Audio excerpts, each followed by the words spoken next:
আসসালামু আলাইকুম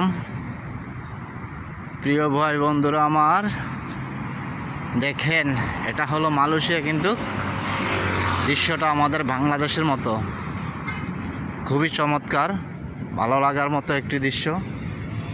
দেখেন, যদি ভালো লাগে কমেন্ট করে জানাবেন।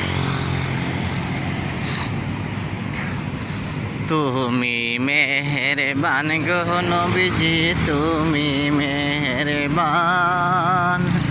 ও নবীজি তুমি মেহেরবান। তুমি তোমার দয়া দিয়া নবী মুশকিল করব আসান, তুমি মেহেরবান, তুমি মেহেরবান গো নবীজি, তুমি মেহেরবান, ও নবীজি তুমি মেহেরবান। তোমার দয়াতে আমার মুশকিল হয় আসান।